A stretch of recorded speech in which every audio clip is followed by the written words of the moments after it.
Bhuj local crime બ્રાન્ચે તેરા તુજકો અર્પણ સૂત્ર સાર્થક કરી રાજસ્થાનના યુવાનને તેની ગુમાવેલી રકમ અપાવી છે।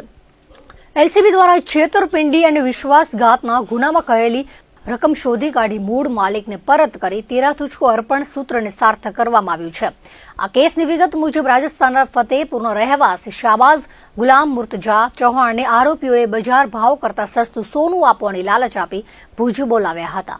આરોપીઓએ ખોટા નામ ધારણ કરી સોનાના બિસ્કિટ બતાવી વિશ્વાસ કેળવ્યો હતો અને ફરિયાદી પાસેથી કુલ 30 લાખ રૂપિયા પડાવી લીધા હતા। ત્યારબાદ સોનું કે રકમ પરત આપવાને બદલે આરોપીઓએ અંજારમાંથી ફરિયાદીને બોલાવી ધાક ધમકી આપી મારપીટ કરી હતી અને જબરદસ્તીથી સમાધાન લખાણ પર સહી કરાવી માત્ર 1 લાખ રૂપિયા પરત આપી બાકીની રકમ ઉડવી ગયા હતા। આ મામલે ફરિયાદીએ લોકલ ક્રાઇમ બ્રાન્ચનો સંપર્ક કરતા પીઆઈએ ફરિયાદ નોંધી ભુજ શહેર એ ડિવિઝન મથકે ભારતીય ન્યાય સંહિતાની વિવિધ કલમો હેઠળ ગુનો દાખલ કરાવ્યો હતો। તપાસ દરમિયાન પોલીસે રમજુ કાસમ શાહ શેખ, અનવર ખાન, આમદ ખાન પઠાણ અને આમદ શાહ જુસબ શાહ શેખ નામના આરોપીઓ પાસેથી છેતરપિંડીમાં ગયેલી રકમ પૈકી 24 લાખ રૂપિયા રિકવર કર્યા હતા।